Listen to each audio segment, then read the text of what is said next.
संदीप भूतिया sir, Nitin Kasniwal sir and Rakesh sir. आज का सेमिनार जिसका विषय आईएएस और आरएएस के लिए प्रारंभिक मुख्य एवं इंटरव्यू की तैयारी की सही दिशा में रहकर करें, जिसके लिए हमें मार्गदर्शन मिलेगा। भारतीय परंपरा के अनुसार आज के जो हमारे गेस्ट हैं उनका स्वागत और पुष्पपूर्ण भेंट करने के लिए हमारे centre head mister Nitin Kasniwal sir और संदीप सर से अनुग्रह करूंगी कि वे स्टेज पर आए। वे अग्रसेन महाराज के दुपट्टे के साथ पवन कुमार सर का स्वागत करें। So with a great round of applause, we welcome our chief guest.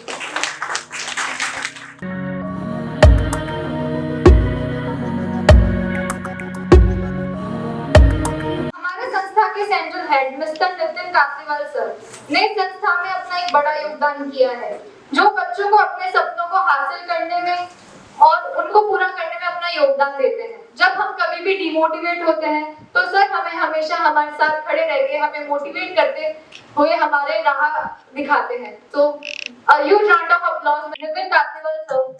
To come up on the stage and continue. हमने एक परंपरा शुरू की है, जो कार्यक्रम होगा उसमें अब से विद्यार्थी ही सारा कोऑर्डिनेशन करें। जो कर रहे हैं वही कोऑर्डिनेशन करेंगे सारा प्रोग्राम का, जिससे कि उनका आत्मविश्वास भी थोड़ा बढ़े और उनका एक्सपीरियंस कनेक्ट करते हैं, साथ जुड़े। सबसे पहले मैं आज के जो हमारे अतिथि हैं डॉक्टर पवन कुमार जी, उनका बहुत बहुत स्वागत करता हूँ। हमारे बड़े भाई के समान मार्गदर्शक संदीप जी भूतिया, उनका बहुत बहुत स्वागत। हमारे शिक्षक राकेश जी अग्रवाल, एक सा टीम, और सबसे पहले और सबसे प्रमुख और सबसे विशेष हमारे आज के आप विद्यार्थी जो अपना भविष्य इस विषय में बनाना चाहते हैं, सिविल सर्विसेज में कुछ करके दिखाना चाहते हैं। आप सभी का बहुत बहुत स्वागत एवं अभिनंदन। आज का हमारा सेमिनार विशेष रूप से इसलिए रखा गया है और उन व्यक्ति के द्वारा रखा गया है जिन्होंने अपने जीवन में सफलता हासिल की। उनकी सफलता किस तरह से वो अपने जीवन में आगे बढ़े, कहाँ से शुरुआत हुई, किस तरह से वो आज इस स्थान को उन्होंने प्राप्त किया, अपने पूरे करियर के बारे में आज आप प्रत्यक्ष रूप से उन व्यक्ति से मिलेंगे जिन्होंने पूरा स्ट्रगल अपने टाइम पीरियड में किया और आज अचीव किया। आप लोगों को आज मौका भी मिलेगा एक क्विज कंपटीशन देने का, जिसके माध्यम से आप अपने सपने को साकार कर सकते हैं। जो आप बनने का सपना देखते हैं वो हासिल कर सकते हैं। इसी के साथ मैं थोड़ा सा आपको परिचय देना चाहूंगा अग्रसेन सिविल सर्विसेज एकेडमी का।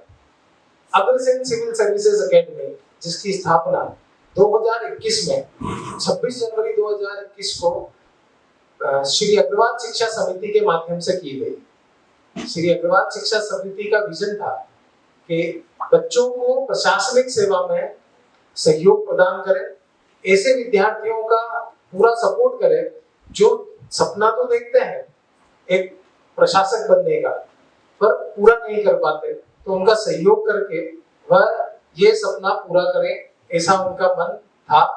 और जब मैं उनसे मिला तब उन्होंने कहा हमें ये प्रारंभ करना है, तो हमने सामूहिक रूप से इसे प्रारंभ किया और आज हमारे पास 40 ऐसे बच्चे हैं जो इस तैयारी को अच्छे से करते हैं।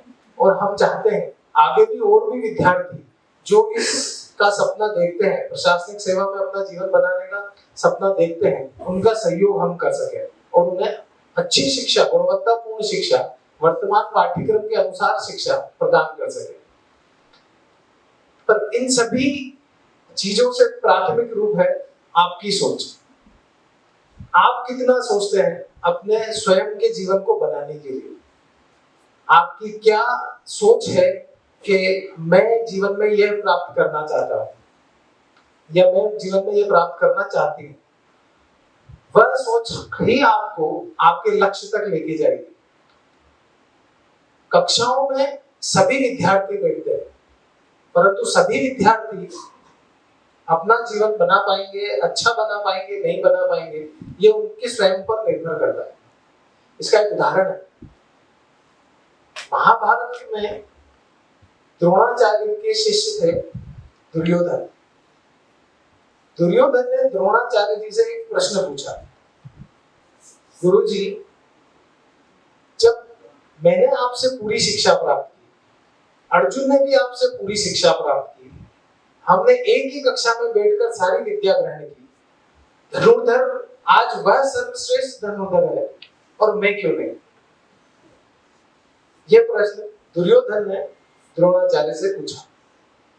तो द्रोणाचार्य जी ने कहा कि ये मेरा कार्य था कि मैं समान रूप से तुम्हें सभी को समान शिक्षा दे सकूं, पर ये तुम्हारा कार्य है कि तुम उस शिक्षा को किस तरह से लेते हो, क्या अपना लक्ष्य बनाते हो और किस तरह से धैर्य पूर्वक उस लक्ष्य को प्राप्त करने के लिए प्रयास करते हो। तो हर विद्यार्थी पर निर्भर करता है वो अपना जीवन किस तरह से बनाना चाहता है। धैर्य रखना एक प्रारंभिक कार्य है। धैर्य के साथ सतत रूप से तैयारी करना, उस पर ही आपका जो सफलता है वो टिकी है। एक होता है ना, एक पौधा लगाया जाता है, उस पौधे को सींचा जाता है, माली सींचता है 100 घड़े, पर फल आएगा उसमें ऋतु के अनुसार। तो फल आएगा, पर जब ऋतु आएगी, जब उसका पूरा एक सैचुरेशन पीरियड आएगा, तब उसमें फल लगेगा। परंतु उससे पहले उसका पूरा ख्याल रखना होगा, उसमें पानी डालना, उसका ध्यान रखना, उसे आंधी तूफान से बचाना, तब जाकर के हमें फल की प्राप्ति होगी। तो हमें एक बड़ी तैयारी करते हुए, क्योंकि देश का सबसे बड़ा एग्जाम है यूपीएससी, जो सपना आप देखते हैं, उसी के लिए कितने ही प्रमुख प्रयास चाहिए, डेडिकेटेड तैयारी चाहिएगी, तब जाकर के आपको यहाँ से कुछ रिटर्न मिलेगा। इसे हमें पार्ट ऑफ लाइफ की तरह जीना पड़ेगा, तब हमें यहाँ से रिटर्न मिलेगा। हम टेम्परेरी रूप से इसे प्राप्त नहीं कर सकते। तो हमें ये सोचना होगा, आप लोगों को ये सोचना होगा कि मुझे ये चाहिए, तो चाहिए किस कंडीशन तक, कितना हार्ड वर्क कर सकते हो, कितना सिर्फ हार्ड वर्क भी काफी नहीं है, स्मार्ट वर्क के साथ हार्ड वर्क होगा। ये प्रिपरेशन ऐसी है, यहाँ किताबों से सीधे सीधे प्रश्न नहीं आते, आपको विस्तृत रूप से बताएंगे डॉक्टर पवन कुमार जी किस तरह से यूपीएससी क्वेश्चन पूछता है और किस तरह से उनके आंसर डिलीवरी आती है। हमें पुस्तकों से सिर्फ ज्ञान लेना है, उस ज्ञान का रिप्रेजेंटेशन कैसे होगा, उसकी एक्सप्रेशन ऑफ जो आपकी वे ऑफ राइटिंग होगी वो कैसे होगी, किन बिंदुओं को हमें ध्यान रखना पड़ता है, वो सारा है कॉमन टेस्ट। 12th लेवल का टेस्ट है, 12th लेवल की ही पढ़ाई करनी है, पर मल्टी डायमेंशनल काफी सारी सब्जेक्ट है, उन सभी सब्जेक्ट को एक साथ पढ़ना है और तब जाकर के कहीं से हमें रिटर्न मिलता है। तो यही तैयारी, यही अनुभव आज हम जानेंगे डॉक्टर पवन कुमार जी से, क्योंकि एक सफल व्यक्ति जिस क्षेत्र में सफल हुआ है वह एक अच्छे तरीके से आपको बता पाएगा और शायद आप भी उसे ध्यानपूर्वक समझ पाएंगे। तो मैं समय को देखते हुए अपनी बात को यहीं विराम देता हूँ और आगे के लिए आपको सोचता हूँ कि आगे कार्यक्रम बढ़ाएं। धन्यवाद। हमारे माननीय डॉक्टर पवन कुमार जी, जो कि राजस्थान के नागौर जिले से हैं। डॉक्टर पवन ने अपने करियर की शुरुआत डॉक्टर के पद से शुरू की। 2018 में चिकित्सा पद पर कार्यरत करते हुए अथक प्रयासों से 2018 में आरएएस में चयनित हुए। उसके बाद आईएएस 2021 में कठिन परिश्रम करके 591 रैंक में आईपीएस पद प्राप्त किया। So with the great round of applause, we invite Mr. Pawan Kumar to come up on the stage and convey some superior words among us. Good morning everyone. Nitin sir, respected faculty members and dear students. I Pawan Kumar here. तो मैं अपनी journey आपको बताना चाहूँगा। मेरे जो एक personality है उसपे स्वामी विवेकानंद का बहुत बड़ा इम्पैक्ट रहा है। बचपन से ही मैंने उनकी ऑटोबायोग्राफी पढ़ी है और थोड़ा स्पिरिचुअलिटी की ओर मेरा झुकाव था। तो जब मैं कॉलेज में आया उससे पहले मैंने उनका एक कोटेशन था न्यूज़पेपर में मैंने देखा था। उस न्यूज़पेपर में उस कोटेशन को मैंने अपने पर्स में जो पिक्चर लगाते हैं वहां पे लगा रखा था। वो कोटेशन था, take up one idea, make that idea your life, think of it, dream of it, live on that idea. Let nerve, muscle, blood, every part of your body should be full of that idea. That is the way to success. That is the way great persons are born.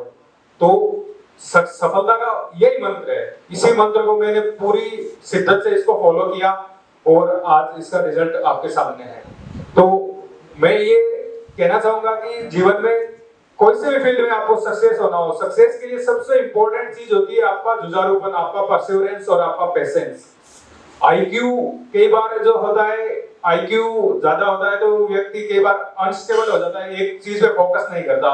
हालांकि वो बहुत talented होते हैं, बहुत अच्छे marks वाले होते हैं, लेकिन वो क्या उनमें कमी होती है, फोकस की कमी होती है कि थोड़े टाइम इधर किया फिर उनको लगा कि यार यहाँ नहीं बैठ रहा, तो उन्होंने स्विच करके दूसरी जगह तीसरी जगह। नहीं, हमें कभी भी कोई भी प्रिपरेशन करनी हो तो उसके लिए फोकस जरूरी है। और जब तक हम सफल नहीं हो जाते तब तक, जैसे एक जो आपने देखे होंगे ऐसे बहुत सारे एग्जांपल है जहां पर कि लोगों ने समाज में चैलेंज किया किसी पर्सन को कि तुमसे ये नहीं हो पाएगा, लेकिन उन्होंने ऐसे काम कर दिए जो हम कल्पना भी नहीं कर सकते। बिहार में जैसे मांझी मूवी बनी है, आपने देखा होगा कि उन्होंने 20 साल तक एक चीज पर फोकस किया और पहाड़ को तोड़ दिया। तो हम सोच ले, अगर आपकी विल पावर स्ट्रॉन्ग है, आपने सोच लिया कि मुझे ये करना ही है, तो फिर दुनिया की कोई भी ताकत आपको नहीं रोक सकती, चाहे पहाड़ हो, पहाड़ भी टूट जाता है। ठीक है, तो इसलिए सब सिविल सर्विसेज क्या है कि ये एग्जाम, इसका नेचर ऐसा है कि ये सिंगल डे एग्जाम नहीं है। ये एग्जाम अगर आप लगातार सक्सेस होते हो तो भी 1 ईयर एग्जाम है। और इंडिया का क्या, वर्ल्ड का ये एक कॉम्पिटिटिव, मोस्ट कॉम्पिटिटिव एग्जाम है, या इसको कह सकते हैं टफेस्ट एग्जाम है। तो इसके लिए आपको खुद के जो कंफर्ट जोन है उससे आपको बाहर निकलना पड़ेगा, आपको पुश करना पड़ेगा। और हमारे जैसे लोग ही, मैं भी आपके जैसे ही था, बहुत ही नॉर्मल सा मेरा बैकग्राउंड है, ठीक है, उसके बावजूद मैंने जो भी बड़े बड़े लोग थे उनसे मैंने कम्पीट किया और खुद को प्रूव भी किया। तो मेरा जो नॉर्मल बैकग्राउंड है, मेरा जन्म है वो गांव, मेरा नागौर जिले के गांव है सोमना गांव, वहां पे जन्म हुआ। उसके बाद मेरे फादर थे वो मिट्टी के बर्तन बनाते थे गांव में, और गांव में मिट्टी के बर्तन बनाते थे, और वहीं पे मेरी इनिशियल एजुकेशन हुई। फिर पढ़ाई में ठीक था तो लोगों ने, जो टीचर्स है स्कूल वाले, उन्होंने बोला कि ये पढ़ने में बच्चा ठीक है तो आप इसको शहर के किसी स्कूल में भेज दो। तो फिर 10th-12th मैंने वहीं से की, नागौर से की थी। और मेरे फादर है वो भी बाद में वापस नागौर में आ गए और ट्रक ड्राइविंग का काम स्टार्ट किया उन्होंने। तो उन्होंने, मेरे फादर ने लगभग 30 इयर्स तक दूसरों का ट्रक चलाया। और मुझे हमेशा ये एक लगता, मतलब मैं स्कूल में जैसे किसी के साथ पढ़ता तो मुझे अपने आप एक गर्व महसूस होता कि है ना, मैं किस बैकग्राउंड से आया हूँ और किन लोगों के साथ पढ़ रहा हूँ। जैसे पीएमटी मैंने क्रैक किया था नीट का, और यहाँ जयपुर में मैंने बीडीएस किया है एसएमएस मेडिकल कॉलेज से। और यहाँ पर भी अभी भी मुझे एक फील होता है, एक अपने आप में प्राउड फील होता है कि मैं जिस बैकग्राउंड से जहाँ से आया हूँ उसके बावजूद मैं आज जो देश की टॉप एलीट सर्विस है उसका एक पार्ट बना हूँ, उस एग्जाम को मैंने क्रैक किया। तो आपका हम्बल बैकग्राउंड है वो आपकी स्ट्रेंथ होनी चाहिए। आप कभी ऐसा ना सोचे खुद को कि मैं वीक हूँ या इकोनॉमिकली या फाइनेंशियली, वो कुछ भी नहीं होता। आप सब कुछ यहीं पे करते हैं। मुझे कभी इस चीज का कभी ऐसे नहीं हुआ कि भाई मैं उनसे कम हूँ। आप अपने पढ़ाई करो, बस वो चीज होती है सबसे इंपॉर्टेंट जीवन में कि आपका टारगेट या आपका गोल कितना बड़ा है। मेरे स्कूल में या कॉलेज स्कूल के कोई भी साथी शायद ही नहीं है जिन्होंने कुछ मतलब अदर सोचा, आरएसआईएस की कोई प्रिपरेशन नहीं कर रहा। गांव में तो सोचते भी नहीं है, लेकिन मैंने क्या किया, उसी बैकग्राउंड में वहीं पे रह के एक बड़ा सपना देखा कि लाइफ में कुछ बड़ा करना है। और एक मैंने इंटरव्यू पढ़ा था, इन चीजों का मतलब आपके लिए इंस्पिरेशन लाइफ में होने बहुत जरूरी है कि जब आप लो फील करो, जब आपको लगे कि मेरा टारगेट मेरे से दूर हो रहा है, तो आप अच्छी बुक्स पढ़ो। आपके जो रोल मॉडल है, जो भी महान आदमी बनाए, उसके पीछे बहुत बड़ा संघर्ष होगा। ऐसे नहीं होता, कोयला होता है, कोयला जब जमीन के अंदर ताप दाब उस गर्मी को सह के फिर वो हीरा बनता है। तो जो भी आपके सामने सफल है, सफल व्यक्ति, आप उनकी ऑटोबायोग्राफी पढ़ के बहुत कुछ सीख सकते हैं। मैंने डॉक्टर कलाम की ऑटोबायोग्राफी पढ़ी, उसमें मुझे पता चला कि हाँ इन्होंने भी बहुत बार स्ट्रगल किया है। तो हर आपका जो स्ट्रगल होगा, जितना बड़ा आपका स्ट्रगल होगा उतनी बड़ी आपकी सक्सेस होगी। तो खुद पे विश्वास रखें। यूपीएससी के लिए सबसे इंपॉर्टेंट कुछ क्वालिटीज है। एक तो हो गया कि परसिवरेंस, कि आप कभी हिम्मत नहीं आ रहे, आप जब तक सफल नहीं हो जाए तब तक आप कोशिश करें, अपनी क्षमताओं को बढ़ाएं कि हमने कहा क्या क्या हमें पढ़ना है यूपीएससी के बारे में। मतलब इसको गाइडेंस का सबसे इंपॉर्टेंट रोल है यूपीएससी में, कि अगर आपको सही गाइडेंस मिल गया तो आपके लिए रास्ता है वो यूपीएससी का बहुत छोटा हो सकता है जर्नी। और कई बार क्या होता है कि यूपीएससी में कुछ ऐसे फिक्स नहीं है कि कहां से क्वेश्चन पूछता है। जैसे बाकी एग्जाम में, अदर एग्जाम में अगर नेचर देखें तो नीट का या आईआईटी का, तो वहां पर फिक्स है कि एनसीईआरटी पढ़ लो, यहाँ से पढ़ लो और यहीं से क्वेश्चन आएंगे। तो यूपीएससी के आपको एग्जाम की नेचर को पढ़ते हुए आपको प्रिपरेशन करना है कि भाई कौन कौन से जो रिलायबल सोर्सेज है। मार्केट में बहुत ज्यादा सोर्सेज की मल्टीप्लिसिटी है कि आप, जैसे कई बार मैंने देखा है बड़े बड़े कोचिंग्स होते हैं तो बच्चों को इतना ज्यादा मैटर दे देते हैं कि वो मतलब कई साल तक अगर पढ़े ना, एक लाइब्रेरी जैसे ऊपर देख के आए मैं, तो वैसे लाइब्रेरी बन जाती है। के बारे में हमें कुछ बुक्स पढ़नी है और उन बुक्स को बार बार पढ़ना है। कितना अच्छी तरह से आप पढ़ सकते हो, बुक लिस्ट है, हम इस पर डिस्कस कर सकते हैं कि भाई ये बुक्स होती है, इन बुक्स को आप बार बार पढ़ो। जैसे यूपीएससी के एग्जाम के 3 पार्ट होते हैं, प्रीलिम्स, मेंस और इंटरव्यू। तो प्रीलिम्स में जैसे 7 सेक्शंस हैं। प्रीलिम्स और मेंस के अगर हम मिला के देखें, मेंस में कुछ चीजें अलग है, बाकी लगभग प्रीलिम्स मेंस की एक साथ तैयारी होती है। जैसे history, polity, geography, economy, environment, science, tech और करंट अफेयर्स। ये 7 सेक्शन में मैंने प्रीलिम्स को बांट रखा। तो हिस्ट्री के जैसे सेक्शंस हैं, अलग अलग सेक्शंस हैं, तो उनकी अलग अलग, जो एक तो ओल्ड एनसीईआरटी ले ली और मॉडर्न हिस्ट्री के लिए मैंने स्पेक्ट्रम बुक ले ली। तो लिमिटेड, मैंने अपने रिसोर्सेज को हमेशा लिमिटेड रखा और उन्हीं को ही बार बार पढ़ा। पॉलिटिकल साइंस के लिए जैसे पॉलिटिकल साइंस के एम लक्ष्मीकांत की स्टैंडर्ड बुक चलती है।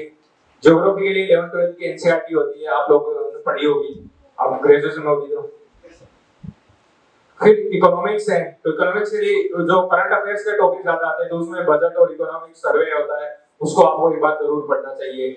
Science tech, environment, ecology. Science tech के लिए जैसे करंट अफेयर्स की, जो करंट अफेयर्स साइंस में जो भी लेटेस्ट डेवलपमेंट चलता है, जैसे इंडियन गवर्नमेंट है कौन से मिशंस भेज रही है टेक्नोलॉजी, स्पेस टेक्नोलॉजी के या बायोटेक्नोलॉजी को, कौन सी टेक्निक्स आई है, तो नई नई टेक्निक्स, नई नई डेवलपमेंट, ये सारी चीजें आप इनको पढ़ो। एक साइंस के लिए बुक आती है रवि अग्रवाल की, तो आप उसको पढ़ सकते हो।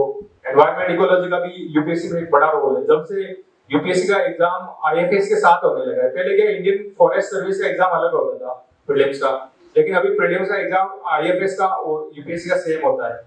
तो इसके लिए क्या है, इस कारण एनवायरनमेंट, इकोलॉजी और साइंस के इसका प्रोपोर्शन है वो बढ़ गया, क्वेश्चंस काफी ज्यादा आते हैं। तो आपको एनवायरनमेंट, इकोलॉजी को अच्छे से करना चाहिए, जो 12 की एनसीईआरटी है। उसके अलावा शंकर आईएएस जो एक बुक आती है उनकी, तो वो कर सकते हो। और फिर लास्ट में सेक्शन होता है करंट अफेयर्स का।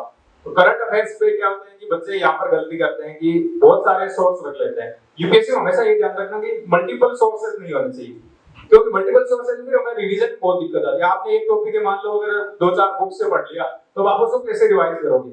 और रिवीजन किए बिना तो कौटिल्य कहते हैं कि विद्या विष के समान बन जाती है, कि आप फिर क्वेश्चन गलत ही करोगे। अगर कोई एग्जाम में मान लो आप क्वेश्चन कर रहे हो, अगर आपको बिल्कुल नहीं सुना हुआ तो आप उसको छोड़ दोगे, लेकिन आपको थोड़ा बहुत भी उसको बारे में कुछ पढ़ा हुआ होगा तो आप क्या करोगे, गलती करोगे, जरूर उसको अटेम्प्ट करोगे। तो इसलिए सिंगल सोर्स रहता है जब हमारा, तो रिवीजन में बहुत इजी रहता है। और रिवीजन सबसे इंपॉर्टेंट चीज होती है किसी भी एग्जाम में, चाहे यूपीएससी का हो चाहे ये हो। तो ये आप, जैसे मैंने बताया कि ये बुक लिस्ट है इन सब्जेक्ट की। इसके बाद आता है कि कैसे पढ़े, क्योंकि पढ़ते तो सभी है, मतलब जो भी सीरियस तैयारी करते हैं, लेकिन सिलेक्ट तो कुछ लोग होते हैं। तो हमारी पढ़ने की टेक्निक क्या हो, क्या गलती करते हैं जो लोग पढ़ने के लिए, जो पढ़ाई भी करते हैं। कई बार ऐसे होता है कि 13-14 घंटे तक कोई बच्चा है पढ़ रहा है, मैंने भी ऐसे बच्चे देखे हैं, लेकिन उनका प्रीलिम्स क्लियर नहीं हुआ। इसका मतलब उन्होंने कुछ ना कुछ गड़बड़ की है, उनकी पढ़ाई की जो टेक्निक है उसमें कोई ना कोई गलती है। तो पढ़ने के लिए सबसे पहले तो ये करो कि उस एग्जाम के प्रीवियस क्वेश्चन पेपर जरूर देखो कि यूपीएससी किस टाइप के क्वेश्चन पूछती है, ये एक इंपॉर्टेंट पार्ट है। जैसे एक एग्जांपल मैं देता हूँ, एम लक्ष्मीकांत की बुक है, तो पॉलिटी के लिए लगभग सब लोग पढ़ते हैं और सारे एग्जाम में यही बुक पढ़ते हैं। जैसे आईएएस के लिए भी पढ़ते हैं, आरएस के लिए मैंने ये बुक पढ़ी, ठीक है, और भी कोई अदर एग्जाम होता है जैसे रीट वगैरह का जो भी, उनमें भी पॉलिटी में शायद ये बुक पढ़ते हैं, लेकिन क्या होता है कि उनके पढ़ने की अप्रोच चेंज होती है। आईएएस के लिए मैं पढ़ रहा हूँ तो इसमें मैं फैक्ट नहीं देखूंगा ज्यादा, कौन सा आर्टिकल है, किस आर्टिकल में क्या बात कही गई है, इसमें ज्यादा फोकस नहीं रहेगा, बस मेरा फोकस इसमें रहेगा चीजों की ब्रॉडर अंडरस्टैंडिंग में कि अच्छा फंडामेंटल राइट्स मौलिक अधिकार है तो ये क्या होते हैं, क्या क्या है, इसके बारे में कोई नया डेवलपमेंट क्या है, सुप्रीम कोर्ट में क्या कोई केस चल रहा है, राइट टू प्राइवेसी नया इंक्लूड किया है। तो ये सारी चीजें जो कंसेप्चुअल पार्ट होता है, अंडरस्टैंडिंग वाला पार्ट होता है, या करंट डिस्कोर्स क्या चल रहा है किसी संविधान के बारे में, तो उन चीजों पे हम फोकस करेंगे। जबकि आरएस या अदर एग्जाम में हम क्या करेंगे, कौन से आर्टिकल में क्या बात कही गई है, तो उस चीज पे फोकस करेंगे कि भाई हाँ इस आर्टिकल में ये बात कही गई है। तो बुक एक ही है लेकिन हमारी पढ़ने की अप्रोच चेंज हो गई कि हम वहां पर कंसेप्चुअल पार्ट पे फोकस कर रहे हैं, हम आर्टिकल नहीं रट रहे हैं, जबकि जो अदर एग्जाम्स में क्या उन आर्टिकल्स को या फैक्चुअल इंफॉर्मेशन पे ज्यादा फोकस कर रहे हैं। तो यूपीएससी की ये अप्रोच होनी चाहिए कि प्रीवियस ईयर क्वेश्चन पेपर करो, इससे क्या आपको बहुत फायदा मिलता है। मैं जब भी बच्चों को कहता हूँ, मैंने जब प्रिपरेशन स्टार्ट की तब जो कुछ सिलेक्टेड जो कैंडिडेट्स थे उनसे मिला था, तो उन्होंने मेरे को यही बात बताई थी कि प्रीवियस ईयर के क्वेश्चन पेपर हमेशा हर एग्जाम के अपने पास रखते हैं। एक तो हमें पता चल जाता है कि किस टाइप के क्वेश्चन पूछे जाते हैं, फिर हम बुक से पढ़ते हैं तो उसी हिसाब से पढ़ते हैं कि इससे क्या क्वेश्चन बन सकता है। हमें जैसे बुक है तो बुक को ऐसे नहीं कि पैसिवली हम पढ़ेंगे डिफॉल्ट मोड में कि शुरुआत से लेके लास्ट तक पढ़ लिया, अब इसमें पता नहीं कि क्या क्वेश्चन आना है क्या क्वेश्चन नहीं आना है, क्या समझा, ऐसे नहीं। हमेशा इसी हिसाब से पढ़ो कि हर बुक होगी इससे क्या क्वेश्चन बन सकता है इस टॉपिक से। जो भी टॉपिक पढ़ो, जैसे प्रेसिडेंट का टॉपिक पढ़ा आपने, राष्ट्रपति ये होता है बात का, तो ये पावर है, तो राष्ट्रपति के बारे में क्या प्री में क्वेश्चन बन सकता है, क्या मेंस में क्वेश्चन बन सकता है, इसी हिसाब से पढ़ो। दूसरी टेक्निक होती है कोई भी बुक को पढ़ने की, ये टेक्निक मुझे जो राजस्थान कैडर के आईएएस से डॉक्टर जेके सोनी, उनसे सबसे मेरी बात हुई थी तो उन्होंने मेरे को बताया कि रैपिड रीडिंग, कि किसी बुक को हमें ज्यादा टाइम नहीं देना चाहिए। जैसे कि ज्यादा टाइम में एक बुक के बजाय महीना 2 महीने देने के बजाय उस बुक को आप कम टाइम में निपटाओ और उसके बाद बार बार पढ़ो, 2-3 बार हर बुक को 3-4 बार आप उसको पढ़ो, रैपिड रीडिंग। जैसे मैं ऐसे करता था कि मान लो हिस्ट्री की कोई मैंने बुक उठाई विपिन चंद्रा, तो इसमें मैंने पेज देख लिए कि अच्छा इसमें मान लो 500 पेजेस है, तो मैं 50 पेज के हिसाब से पढ़ने के हिसाब से 10 दिन में वो बुक फिनिश कर देता। फिर नेक्स्ट टाइम में पढ़ता तो और कम टाइम लगता, उससे नेक्स्ट टाइम में और कम टाइम लगता। तो फर्स्ट रीडिंग क्या एक ओवरव्यू पता चल जाता, फिर धीरे-धीरे उस बुक में डिटेल हो जाता। तो ये चीज आप ध्यान रखना, जब हम किसी बुक को या किसी टॉपिक को लंबे टाइम तक पढ़ते हैं तो एक बोरियत आ जाती है, उसमें नींद आने लग जाती है कि यार ये तो पढ़ाई हो नहीं रही। तो इस चीज से बचने के लिए रैपिड रीडिंग पढ़ाई की आपकी टेक्निक में इन दो चीजों को ध्यान रखना, एक तो प्रीवियस ईयर क्वेश्चन पेपर के साथ एक्टिव रीडिंग होनी चाहिए आपकी कि क्या क्वेश्चन बन सकते हैं, और दूसरा रैपिड रीडिंग कि हर एक बुक को बार बार पढ़ो, जल्दी जल्दी पढ़ो और बार बार पढ़ो, ठीक है। इसके बाद आता है मेंस। मेंस में सबसे इंपॉर्टेंट रोल होता है आंसर राइटिंग का, और मेंस है वो आपके पहले, जैसे अभी तो आपके एग्जाम नहीं है तो मेंस से ही तैयारी स्टार्ट करनी चाहिए आपको। और मेंस की तैयारी के लिए आपको क्या करना चाहिए, राइटिंग प्रैक्टिस। जैसे सर यहाँ पर करवाएंगे आपको राइटिंग प्रैक्टिस आगे, जैसे जैसे आप आगे बढ़ेगी क्लास। सबसे इंपॉर्टेंट रोल होता है कि हमारा लिमिटेड नॉलेज है लेकिन हम उसको कैसे एक्सप्रेस कर पाए, वो इंपॉर्टेंट चीज होती है। बहुत सारे लोग ऐसे होते हैं जिनका नॉलेज बहुत कम होता है लेकिन वो लिख बहुत अच्छा देते हैं किसी भी टॉपिक के बारे में। आपको नॉलेज है, उससे इंटरव्यूअर को क्या, जो एग्जामिनर को क्या फर्क पड़ता है, आपने क्या लिखा है उस कॉपी में, वो चीज काम आती है कि आपने आपके थॉट्स है वो कितने सुलझे हुए हैं। कोई भी क्वेश्चन यूपीएससी ने पूछा तो हमारे थॉट्स कितने क्लियर है, किस फॉर्मेट, वो हमारे आंसर राइटिंग से उनको पता चल जाता है। तो आंसर राइटिंग करेंगे आप पॉइंट फॉर्मेट में और टू द पॉइंट आंसर होना चाहिए। यूपीएससी में क्या होता है कि आंसर राइटिंग की स्पीड भी बहुत जरूरी होती है। स्पीड आप मतलब 3 घंटे होते हैं और लगभग 4000 वर्ड्स होते हैं, 4000 से भी ज्यादा वर्ड्स होते हैं। तो उन 4000 वर्ड्स आप 3 घंटे में कैसे लिखोगे जब आपकी स्पीड होगी बहुत ज्यादा। यूपीएससी का 5 दिन तक एग्जाम चलता है और हमारे मतलब लिटरली हाथ में पेन होता है, पेन किलर या फिर वो ऐसे इसमें रखना होता है कि हम उस टाइम एग्जाम में लिख पाए, हमारे हाथ में दर्द ना हो, कोहनी में दर्द ना। तो ये चीज कब, इस चीज की आपको प्रैक्टिस करनी पड़ेगी कि आप लिमिटेड टाइम में टेस्ट दो। टेस्ट जितने ज्यादा टेस्ट दोगे उतने ज्यादा आपकी जो थॉट्स है वो क्लियर होगी, राइटिंग आंसर राइटिंग स्किल्स है उनमें इंप्रूवमेंट होगा। एक ही मतलब मेंस है, सबसे इंपॉर्टेंट एस्पेक्ट होता है मेंस का कि कितना अच्छा आपका आंसर है, क्या क्या चीजें। और मेंस और इंटरव्यू इन दोनों से ही कट ऑफ बनती है। प्रीलिम्स तो केवल क्वालिफाइंग होता है, मेंस होता है 1750 मार्क्स का और इंटरव्यू होता है 275 का। तो लगभग 2025 मार्क्स का टोटल एग्जाम होता है और इसमें से जैसे इस बार 900 से कुछ ऊपर नहीं थी कट ऑफ, तो 1000 आ जाते हैं तो आप टॉप रैंक में आ जाते हो। तो इसलिए मतलब इतने कम मार्क्स हैं, लेकिन वो ये कि यहाँ पर कॉम्पिटिटिव एग्जाम है तो जो टॉप मेरिट में आते हैं वही सिलेक्ट होते हैं एग्जाम, इस चीज को आप ध्यान में रखना। और टेस्ट सीरीज के अलावा मेंस में फिर कि करंट अफेयर्स, करंट इश्यूज पे आपका कितना फोकस है। मेंस में जैसे कोई भी आंसर पूछा जाता है तो उसको आपको करंट से लिंक करना जरूरी है। करंट केस जो सारे टॉपिक्स ऐसे होते हैं जो आपको करंट से रिलेटेड भी पूछ सकते हैं। जैसे पिछले बार जो एक ग्लासगो सम्मेलन हुआ था क्लाइमेट चेंज पे, तो उसको एजीपीजी पूछ दिया कि इंडिया ने क्या कमिटमेंट्स किए हैं। ग्लासगो सम्मेलन है जो आपने सुना होगा, ब्रिटेन में ग्लासगो जगह है, वहां पर क्लाइमेट चेंज के बारे में कुछ इंडिया ने कहा था कि हम जो 500 गीगावाट सोलर रिन्यूएबल एनर्जी बनाएंगे, ऐसे कुछ कमिटमेंट्स थे। तो करंट अफेयर्स को भी मतलब मेंस में भी आपको इंपॉर्टेंट रोल है करंट अफेयर्स का, इसको कंटिन्यू पढ़ना है। और हर एक टॉपिक को जो भी मेंस का जो भी आंसर हो तो उसमें आप करंट का इनपुट जरूर देना है कि भाई अच्छा करंटली कोई भी क्योंकि टॉपिक है वो इररिलेवेंट तो पूछता नहीं है। अभी जो चर्चा में रहते हैं जो भी इश्यूज चर्चा में रहते हैं, जैसे यूनिफॉर्म सिविल कोड चर्चा में था तो यूपीएससी कई बार पूछ लेती है। सेक्युलरिज्म चर्चा में रहा तो यूपीएससी पूछ लेती है अच्छा इंडियन कंटेक्स्ट में क्या है सेक्युलरिज्म, या ये वेस्ट से कैसे डिफरेंट है। तो जो करंट के जो इश्यूज है जो न्यूज़पेपर में रहते हैं उन चीजों को, उनके बारे में आपकी अवेयरनेस अच्छी होनी चाहिए। तो एक न्यूज़पेपर जरूर पढ़ना, एक न्यूज़पेपर और एक मैगजीन, ये आपका डेली पढ़ना। मतलब एक न्यूज़पेपर रीडिंग तो एक अच्छा माना जाता है कि ये मतलब एक अपडेटेड आदमी है और ये पर्सन अपडेटेड है और ये कंटिन्यूअस अपना आपको एक्सप्लोर करता है। ब्यूरोक्रेसी में क्या दिक्कत आती है कि जो ब्यूरोक्रेसी जैसे आलोचना होती है जो लोक सेवकों सिविल सेवकों की, वो अपने आप को अपडेट नहीं करते, उनका नॉलेज पुराना होता है। और जो टेक्नोक्रेट्स होते हैं वो क्या होते हैं, एक्सपर्ट्स होते हैं। तो आप क्या कर रहे हो, आप ब्यूरोक्रेट या जर्नलिस्ट बनना जा रहे हो तो यूपीएससी आपसे एक्सपेक्ट करती है कि ये अपडेटेड रहे, करंट हमेशा अपडेटेड रहे। तो इंटरव्यू में भी आपका जब आफ्टरनून शिफ्ट में इंटरव्यू होता है तो बहुत बार ऐसा होता है आपसे न्यूज़पेपर की हेडिंग पूछ लेते हैं, अच्छा आप न्यूज़पेपर पढ़ गए हो, अच्छा बताओ ये 3 इश्यूज बताओ। तो अभी से न्यूज़पेपर पढ़ने की आप हैबिट डाल देना, चाहे कुछ भी हो आपको डेली न्यूज़पेपर पढ़ना है। और एक मैगजीन यूपीएससी के लिए इंपॉर्टेंट है। सोर्स है, जैसे बहुत लोग ऐसे अलग अलग न्यूज़पेपर आपको बता देते हैं, तो एक न्यूज़पेपर पे फोकस करना बस। हम यूपीएससी में जितना फोकस रहेंगे उतनी प्रोबेबिलिटी बढ़ जाती है हमारे सिलेक्शन की। हमारी एनर्जी है एक डायरेक्शन होने से बिखरनी नहीं चाहिए। मैगजीन्स के बारे में आप बहुत अच्छे जैसे सर भी शायद प्रोवाइड करवाएंगे मैगजीन। और न्यूज़पेपर्स के बारे में जैसे इंग्लिश में अगर आप पढ़ना चाहो तो इंडियन एक्सप्रेस ठीक है, द हिंदू लोग बताते हैं, लेकिन वो क्या है थोड़ा सा एक पर्टिकुलर आइडियोलॉजी को प्रमोट करता है, तो उसके बायसनेस से बचना चाहिए। यूपीएससी में हमें हर एस्पेक्ट के मतलब अदर साइड भी देखती है। मीडिया में क्या होता है कहीं ना कहीं एक थोड़ा सा बायस्ड होता है कि पर्टिकुलर आइडियोलॉजी है उसको ज्यादा सपोर्ट करता है, तो हमें ऐसे न्यूज़पेपर या ऐसे मीडिया को फॉलो करना चाहिए जो अदर साइड को भी दिखाए, दोनों को क्रिटिकली एग्जामिन करे हर चीज को। यूपीएससी के लिए ये इंपॉर्टेंट चीज है कि आप फ्री फ्रॉम एनी बायस, किसी भी बायस से आप फ्री हो।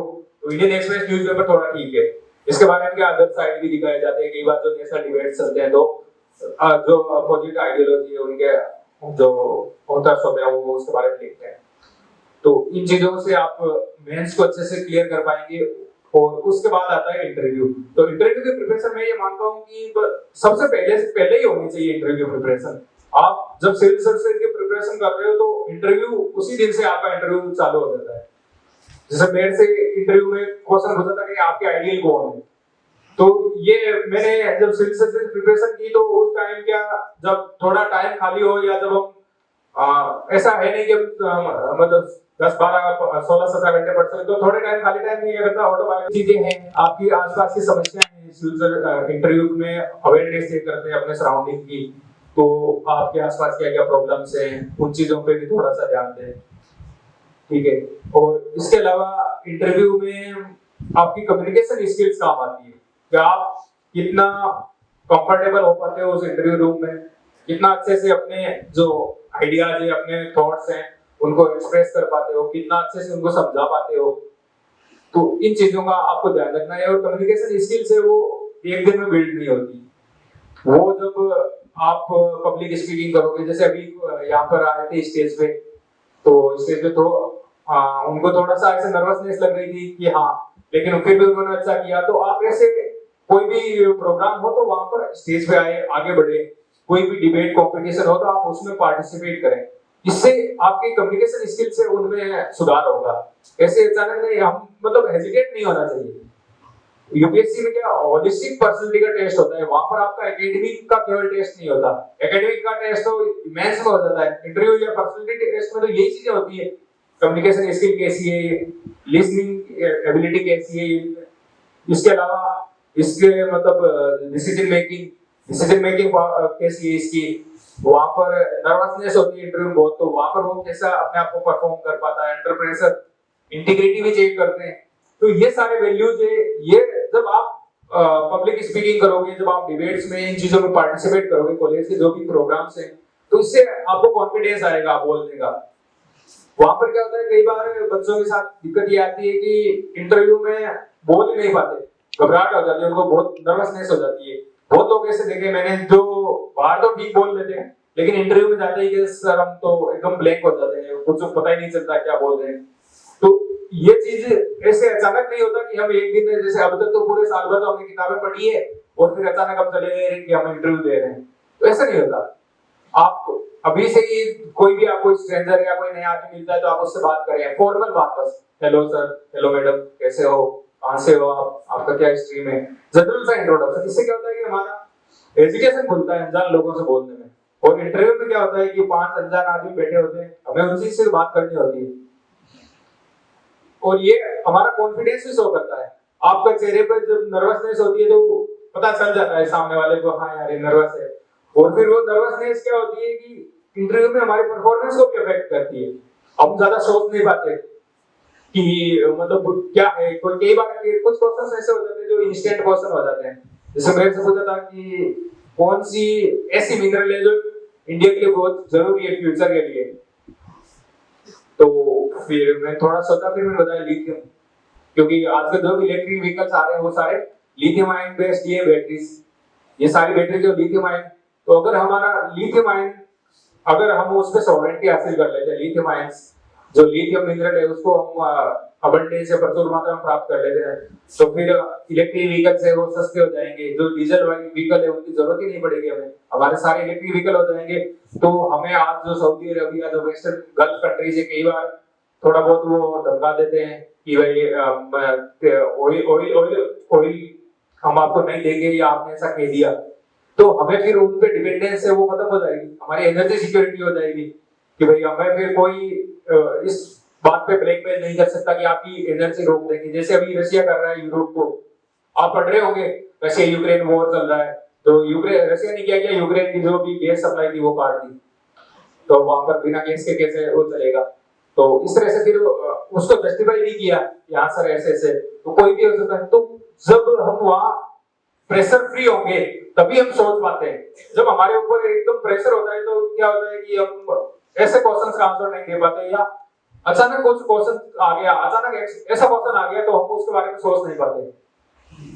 तो इसलिए एक ये चीज प्रैक्टिस से आएगी। इंटरव्यू की प्रिपरेशन में कहता हूँ कम्युनिकेशन स्किल्स है वो एक दिन में नहीं सुधरती, उसके लिए आपको एक बड़ी लंबी तैयारी करनी पड़ती है। जैसे जब भी आप मिलो, जब भी आप अनजान लोगों से, बिल्कुल आपको घबराहट नहीं होनी चाहिए, आप उनसे फॉर्मल बातचीत करो, ये चीज आपके कॉन्फिडेंस को शो करती है। तो इस तरह से यूपीएससी के जो तीनों स्टेप्स होते हैं, प्रीलिम्स, मेंस और इंटरव्यू, इन तीनों चीजों को आप क्लियर कर सकते हो। और कुछ जनरल प्रॉब्लम्स आती है इंटरव्यू बच्चों के साथ, कि एक तो आप इस एग्जाम के नेचर को समझें और ओवर एम्बिशियस ना हो, कि बच्चे जो नए बच्चे होते हैं तो वो क्या करते हैं, या तो बिल्कुल नर्वस होकर तैयारी छोड़ देते हैं, या ओवर एम्बिशियस हो जाते हैं कि मुझे तो फर्स्ट अटेम्प्ट में निकालना है। आप केवल और केवल मेहनत कर सकते हो, ऑनेस्टली डेडिकेटेड होकर आप मेहनत करो, रिजल्ट आपके हाथ में नहीं रहेगा। हमेशा ये लाइफ में ध्यान रखना किसी भी चीज का, कि रिजल्ट आपके हाथ में नहीं रहता। आप डेडिकेट होकर अपना काम करो। गीता में भगवान श्री कृष्ण कहते हैं कि कर्मण्यवाधिकारस्ते मा फलेषु कदाचन मां कर्म फल हेतुर्भु मां ते संगोत्सव कर्मणि। अर्जुन को कहते हैं कि केवल और केवल कर्म पर तुम्हारा अधिकार है, फल पर नहीं। ठीक है, कर्म फल की इच्छा तुम त्याग दो। तो ये गीता को इसलिए श्रेष्ठ बुक कहा जाता है कि महात्मा गांधी कहते हैं कि जब भी मैं परेशान होता तो मैं गीता को पढ़ता और गीता मुझे गाइड करती। जो दुनिया के जो भी बड़े बड़े लोग हैं उन सबको यही बुक गाइड करती है। तो थोड़ा स्पिरिचुअलिटी की ओर गीता और इन चीजों को आप पढ़ना तो आपके जो स्ट्रेस है वो चीजें दूर हो जाएगी। मैं भी हमेशा सोचता, मेरे सामने ऐसे डर रहता, मैं सोचता यार हिंदी मीडियम में 10-12 तो बच्चे सिलेक्ट होते हैं भाई, लेकिन उसके बावजूद मैं यही सोचता कि जब तक एक भी सिलेक्ट होता है तब तक वो एक मैं ही हो सकता हूँ। और दूसरा ये है कि मैं कभी ये सोचता ही नहीं कि रिजल्ट मेरे हाथ में है क्या भाई, मैं तो पूरी मेरे दिमाग में कभी नहीं आता सिलेक्शन होगा नहीं होगा, क्या है क्या नहीं है। मैं हमेशा ये सोचता मैं मेरी तरफ से कर्म करूं बस। ये गीता का जब भी मुझे टेंशन होती, टेंशन कब होती है बच्चों को जब एग्जाम की तैयारी कर रहे होते हैं, नर्वस कब होते हैं, जब उन्हें लगता है यार पता नहीं रिजल्ट आएगा होगा कि नहीं होगा सिलेक्शन, कल किसने देखा यार, आज आपके पास आज है, आज आप उसको बेटर कितना कर सकते हो, कितनी अच्छी से मेहनत कर सकते हो, कल का थोड़ी पता चलता है भाई, कल का ही हमें पता नहीं है कि कल क्या होगा, तो फिर हम कल की क्यों टेंशन करें, रिजल्ट की क्यों टेंशन करें, रिजल्ट तो 1 साल बाद आता है, 4 महीने बाद आता है। आज आप क्या कर सकते हो, आज आपका टारगेट है जो आप उसके अचीवमेंट के लिए आपने क्या किया। तो बड़ा टारगेट होता है तो मैं ऐसे करता था खुद को सेल्फ मोटिवेटेड रखने के लिए कि छोटे छोटे पार्ट्स में बांट देता था। जैसे एक बुक पढ़नी है मेरे को, मैंने सोच लिया कि 10 दिन में इस बुक को मेरे को कंप्लीट करना है, तो मेरे पास डेली टारगेट रहता था कि भाई डेली मेरे को इतने पेज पढ़ने हैं, 50 पेज पढ़ने हैं या 60-70, तो डेली वो टारगेट अचीव करते ही मुझे मतलब कॉन्फिडेंस फील होता कि यार मेरा आज का टारगेट कंप्लीट हो गया, अब मैं फ्री हूं। तो ऐसे जब लंबा एग्जाम होता है तो खुद को मोटिवेटेड रखने के लिए आपको डेली का टारगेट रखना चाहिए, डेली टास्क जैसे यहाँ पर भी सर बताएंगे आपको डेली टास्क देंगे, और भी आप अपनी तरफ से भी एक डेली टारगेट, आज भी मैं अपने लिए डेली टारगेट रखता हूँ कि आज मेरे को क्या क्या काम करने हैं, ठीक है, शाम को फिर चेक कर लेते हैं, मिला लेते हैं, हाँ आज ये काम हो गए बस। तो हमेशा जीवन में यही ध्यान रखना, इसी से क्या है कि आपका जो एमलेस लाइफ नहीं होगी, आपके साथ आप हमेशा एक एम की तरफ जाओगे, तो गलत रास्तों से या भटकाव से आप लोग बचोगे। नहीं तो क्या होता है कि अभी जैसे आपका सौभाग्य कि आप अभी से कॉलेज से ही सिविल सर्विसेज या आप कैरियर के लिए ओरिएंट हो गए, आपको पता चल गया, जबकि हमारे टाइम में इतना हम सौभाग्यशाली नहीं थे। कॉलेज के बाद हमने सोचा कि हाँ यार अब सिविल सर्विसेज की तैयारी करते हैं, तो कितना टाइम जब आप हमारे से 4-5 साल एडवांस हो कि भाई अभी से ही आपने ये सोच लिया कॉलेज के साथ ही, और सोचना अलग होता है, आपने उसको मूर्त रूप बनाने के लिए आप प्रयास कर रहे हो, लोग सोचने में बहुत टाइम लगा देते हैं। तो इसलिए ना आप इस मामले में लगी हो कि आप अभी से ही आपने अपने जो थॉट्स है वो क्लियर कर लिए कि हमें किस लाइन में जाना है, तो आपके जीवन में भटकाव नहीं होगा। तो सबसे बड़ी चीज सबसे बुरी चीज यही होती है कि लोगों को पता ही नहीं चल जाता, 30 साल हो गई कि हमें जीवन में क्या करना है, किसी ने कहा ये तैयारी कर लो, किसी ने कहा ये तैयारी कर लो, और उनका कोई एम नहीं होता जीवन में। तो अपना एक एम होना चाहिए आपका जीवन में, और उस एम को अचीव करने के लिए आप डेली क्या कर रहे हो, इससे आपकी लाइफ अलग हो जाएगी। बिल्कुल जो ऑर्डिनरी लोग हैं और एक्स्ट्रा ऑर्डिनरी लोग, इतना सा ही फर्क होता है कि उनकी लाइफ का उनके पास पूरा हिसाब होता है कि मेरा डेली का क्या एम है, जीवन का क्या एम है, उसको मैं कितना अचीव कर पा रहा हूँ, आपका सेल्फ इवैल्यूएशन भी होता रहेगा, ठीक है। और इसके अलावा हम जैसे आपका अगर कोई क्वेश्चन हो तो आप मेरे से क्वेश्चन भी पूछ सकते हैं। गुड मॉर्निंग सर, मैं ये पूछना चाहता हूँ, सर आपने बताया कि हमारा एक एम होना चाहिए डेली बेसिस पे, सर उस कंडीशन में हम जैसे 2 स्टूडेंट्स एक साथ तैयारी कर रहे हैं और दूसरे के कंपैरिजन में हम आज तैयारी नहीं कर पाए और उस डेली शेड्यूल को फॉलो नहीं कर पाए, तो सर हम उस स्ट्रेस को कैसे बचेंगे? शाम को मतलब हमने देखा कि यार हमने दूसरी चीज में डाइवर्ट हो गए आज तो, हाँ, और डाइवर्जन के अलावा भी मतलब आपकी और भी कई फैक्टर्स होते हैं, हाँ, तो उस चीज से हमें कैसे बचना चाहिए? कुछ चीजें ऐसे होती है, जैसे दो तरह के होते हैं, एक तो आपकी चीज हाथ में है, दूसरी की आपकी चीज हाथ में नहीं है। जो चीज आपके हाथ में है और वो डाइवर्ट करती है तो वो चीज गलत है। कुछ ऐसी सिचुएशंस ही हो जाती है, फैमिली सिचुएशन हो गई, कुछ भी हो गया कि आप उस टारगेट को अचीव नहीं कर पाए, तो उसके बारे में आपको सोचना नहीं है। बहुत बार अगर कोविड आ गया तो आप क्या करते हैं, ऐसी कुछ चीजें ऐसी हो सकती है जो हमारे हाथ में नहीं है, तो उन चीजों के बारे में हमें सोचना नहीं है। और मैं तो ऐसे करता था, जैसे 10 डेज का मैंने बना लिया, फिर मैं 1 डे एक्स्ट्रा लेता था। मैं सोचा यार हमेशा हो सकता है अच्छी पढ़ाई ना हो, कभी अच्छी पढ़ाई हो कभी नहीं हो, तो एक या 2 दिन आप एक्स्ट्रा ले लो, कि भाई 10 डेज का टारगेट है तो 1 डे या 2 डे हमने इसको वो रिजर्व में रख लिया ताकि कुछ कंटीजेंसी हो। और दूसरा ये कि हमें दूसरों से कंपैरिजन नहीं करना, दूसरों से बिल्कुल। आपका हर कॉम्पिटिटिव एग्जाम में आपका खुद से कंपटीशन होता है। आप कोड और काम करना कि जिस भी एग्जाम की तैयारी कर रहे हो उस एग्जाम में प्रीवियस ईयर से क्वेश्चन पेपर देखो और उनको निकालो। उससे क्या है कि आपका थोड़ा कॉन्फिडेंस बूस्ट अप होगा, आपकी तैयारी सही डायरेक्शन में है या नहीं। टेस्ट है जो कोचिंग के टेस्ट हो गए उनसे भी कोई ज्यादा फर्क नहीं पड़ता, एग्जाम में आप कितना परफॉर्म कर पाते हो। बहुत बार ऐसा होता है जहां पे दिल्ली में जैसे मैं गया था तो कोचिंग में बच्चे टॉप करते थे लेकिन उनका प्रीलिम्स ही नहीं हुआ क्लियर। तो इन चीज दूसरों से कंपेयर नहीं करना, एक तो सबसे इंपॉर्टेंट चीज ये है।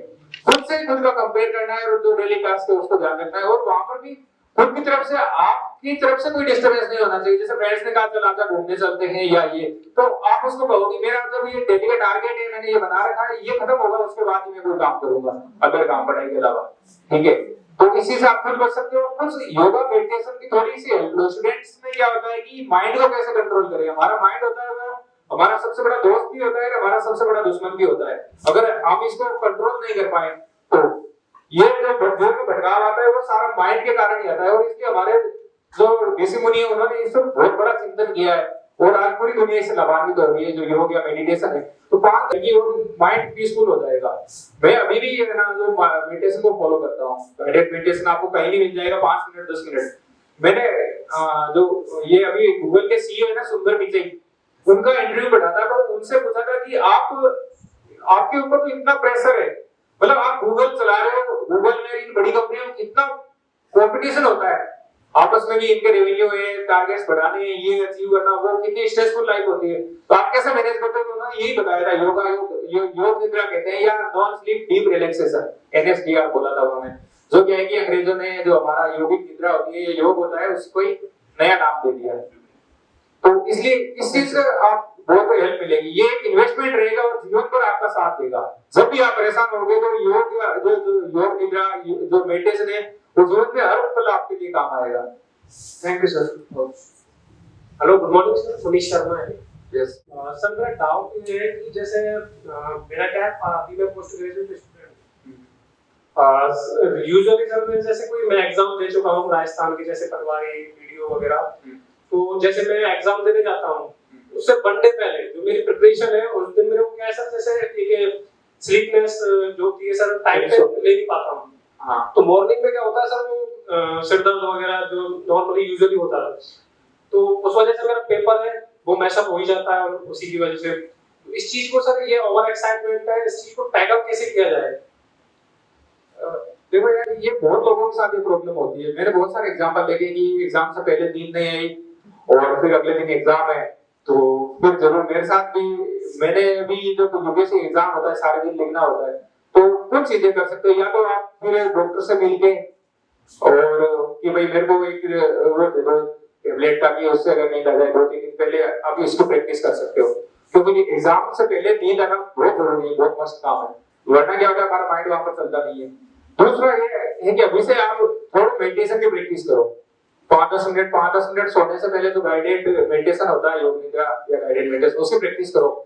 तो अगर आप उसकी प्रैक्टिस करोगे तो हो सकता है आपको उसकी स्लीपिंग पिल की जरूरत ही ना पड़े और 2-4 महीने में ये चीज इंप्रूव हो जाएगी। एक्चुअली सर मैं जिम भी जाता हूँ, रेगुलर 2 आवर्स वर्कआउट करता हूँ डेली।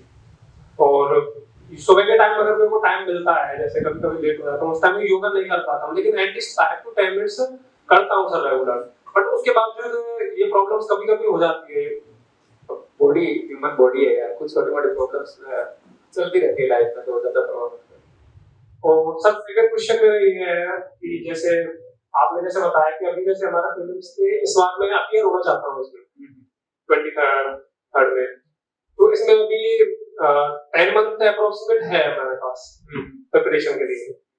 तो इस चीज को सर मैनेज कैसे करें कि जैसे प्रीलिम्स का सिलेबस है और ऊपर से जो पोस्ट ग्रेजुएशन की मेरा फिजिक्स से है सर, तो दोनों चीजों को साथ में कैसे लेके चले, कोऑर्डिनेशन क्या रखें उस चीज के लिए, आप क्या सजेशन देना चाहोगे सर?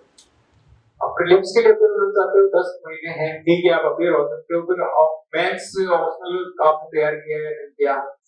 नहीं, वो सर मैं ग्रेजुएशन है प्रीवियस ईयर का हूँ, तो उसके साथ करूंगा सर रेगुलर।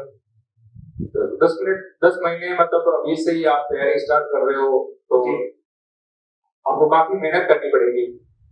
ठीक है, जैसे कोचिंग बेसिक बुक्स जो मैंने बताई या सर बता देगा आपको, तो बेसिक बुक्स को लो 2-3 बार, कोचिंग के अलावा भी आपको पढ़ना पड़ेगा, वो सेल्फ स्टडी भी करनी पड़ेगी। ऑप्शनल है, उसको भी तैयार करके उसकी भी टेस्ट सीरीज करो, तो 3-4-5 महीने तो इस पे दो, उसके बाद प्रीलिम्स पे फोकस करना।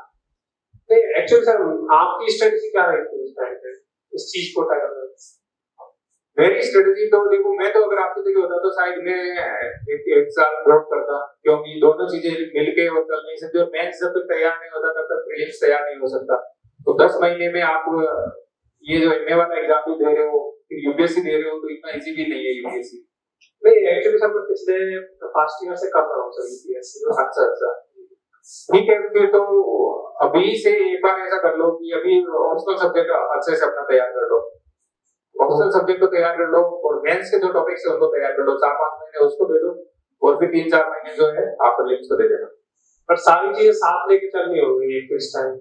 न्यूज़पेपर पढ़ते रहो, और बाकी अभी तो एक्सक्लूसिव मेंस पे फोकस कर रहे हो। Thank you sir. सबसे पहले तो मैं आपको थैंक यू कहना चाहूंगी कि आपने अपना कीमती समय हमें दिया। सर मेरा ये क्वेश्चन है कि आपने जो ऑप्शनल सब्जेक्ट लिया वो किस बेसिस पे लिया और उसमें आपकी स्ट्रेटजी क्या रही थी उस टाइम पे? मेरा ऑप्शनल सब्जेक्ट संस्कृत लिटरेचर था, तो ऑप्शनल सब्जेक्ट यूपीएससी इसी हिसाब से लेते हैं कि रिलायबल ऑप्शनल सब्जेक्ट हो, उसमें मार्क्स अच्छे आए। लेकिन संस्कृत में मैंने बहुत मेहनत की, और संस्कृत थोड़ी सी दिक्कत आती है कि अच्छा गाइडेंस अवेलेबल नहीं हो पाता। तो मैं आप लोगों को सजेस्ट करूंगा कि यूपीएससी का थोड़ा सा पैटर्न देखो, जैसे कुछ ऑप्शनल सब्जेक्ट है उनमें कई सालों से नंबर नहीं आ रहे, जैसे ज्योग्राफी है, तो ऐसे ऑप्शनल लोग जो रिलायबल हो, जैसे हिंदी लिटरेचर ठीक है, मैटर भी अवेलेबल हो जाता है, फ्री ऑफ कॉस्ट भी हो जाता है, और जो है हिस्ट्री है वो ठीक है थोड़ा, तो ऐसे कुछ आप ऑप्शनल सब्जेक्ट ले सकते हो। Thank you sir. Thank you very much.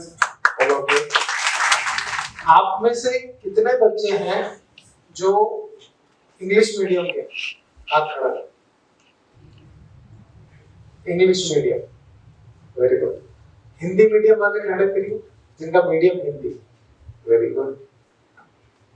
आपको एक बात बताओ, वैसे सबने बताई, आपका माध्यम हिंदी है, हिंदी मीडियम से आपने यूपीएससी क्रैक किया, तो जो मिथ है इंग्लिश मीडियम वाले क्लियर करते हैं, आप क्लियर करते हैं, पर हिंदी मीडियम वाले भी क्लियर करते हैं, ठीक है? तो इस मिथ को माइंड से निकाल देना, हिंदी मीडियम वाले यूपीएससी क्रैक नहीं कर सकते। हिंदी मीडियम वाले भी यूपीएससी को आसानी से उसी लेवल पे, जिस लेवल पे इंग्लिश मीडियम वाले क्लियर करते हैं, उसी लेवल पे क्लियर कर सकते हैं।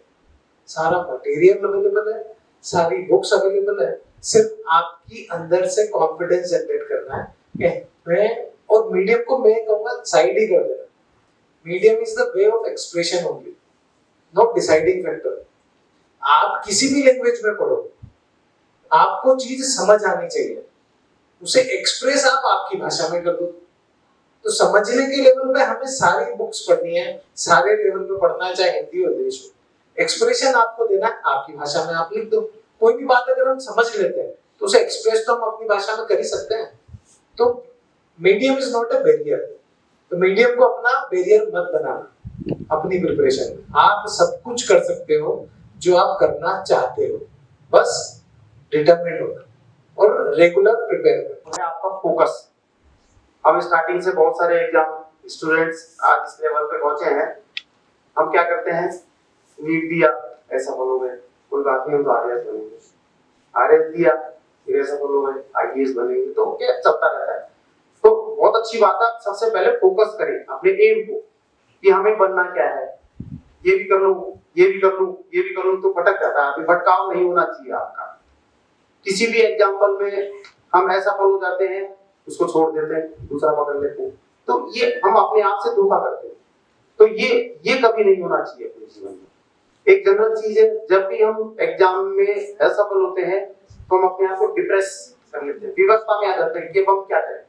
तो जीवन दो विकल्प देती है विवशताओं में हमेशा, या तो आप डिप्रेस हो जाए या उस चीज से सीखें कि हमने हमारे पास में या हमारी तैयारी में ऐसी क्या गलतियां रही, हम उनको सुधारें, हम उनको नहीं करें दोबारा, और फिर दोबारा से उस पर प्रयास करें। ऐसा नहीं है हर स्टूडेंट पहले अटेम्प्ट में ही सफल हो जाता है, ये तो डॉक्टर पवन कुमार जी की बायोग्राफी मेरे सामने है।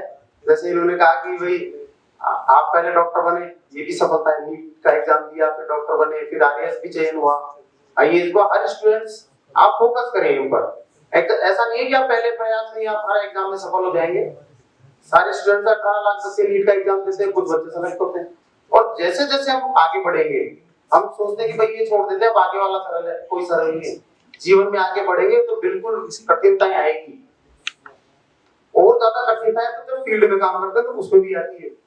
ये वो एग्जाम देने तक ही नहीं है, जब हम फील्ड में उतरते हैं तो वो बहुत सारी नई चीजें हमारे सामने आती है तो हमको मौके पे फेस करनी होती है।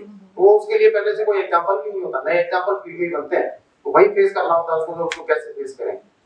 तो तैयारी के लिए मुख्य बात यह है कि आपको कुछ सब्जेक्ट्स का तो पूरा ज्ञान होना चाहिए, कुछ सब्जेक्ट्स के बारे में नॉलेज होनी चाहिए। उस नॉलेज से क्या होगा, आप अपडेट रहेंगे, न्यूज़पेपर पढ़ेंगे। अब आपको पूरे स्पोर्ट्स, जैसे स्पोर्ट्स का भी आते हैं कुछ क्वेश्चन, अब आपको स्पोर्ट्स में पता नहीं है कि इसमें कितने प्लेयर्स होते हैं, कैसे इसका रिजल्ट होता है, किस तरह से इसका डिसाइड होता है, तो आप उसको न्यूज़पेपर में देख करके कैसे पढ़ पाएंगे। तो आपको जैसे इकोनॉमिक्स है, उसके लिए भी आपको बेसिक्स की सारी चीजें पता होनी चाहिए, तभी आप न्यूज़पेपर पढ़ेंगे, तब आपको पता चलेगा कि बैंक की सीआरआर कैसे बढ़ी, रेपो रेट कम हुई तो क्या हुआ। तो आपको जब तक आपको सारे सब्जेक्ट्स के बारे में बेसिक नॉलेज नहीं होगी तब तक आप तैयारी नहीं कर सकते। बेसिक नॉलेज सारे सब्जेक्ट की होनी चाहिए, न्यूज़पेपर से अपडेट रहें और आप अपनी तैयारी करें। आपका ज्यादा समय नहीं लेंगे, बस इतना ही कहना चाहूँगा। धन्यवाद ज्ञापित करता हूँ आप सभी पधारे, और पवन जी ने अपना समय दिया, हमारे छोटे से आग्रह पे आपने समय निकाल कर यहाँ आए, हमारे बच्चों से बात की और उन्हें एक रियलिटी बताई इस पूरे प्रिपरेशन के सीक्वेंस को लेकर के, और साथ ही क्या दुविधाएं उनके जीवन में आ सकती है और उन दुविधाओं से वह कैसे ओवरकम हो सकते हैं, उसका पूरा आपने मार्गदर्शन दिया। और मैं उम्मीद करूंगा, मेरी पूर्ण आशा है भविष्य में भी जब भी हमें आवश्यकता होगी, हमारे विद्यार्थियों को आवश्यकता होगी, आपका समय हमें मिलेगा, जिससे कि हमारे विद्यार्थी इस पूरी प्रिपरेशन में मोटिवेटेड रहे और कॉन्फिडेंट रहे। आज का ये जो सेमिनार है, इंटरेक्टिव सेशन, हम यहीं समाप्त करेंगे।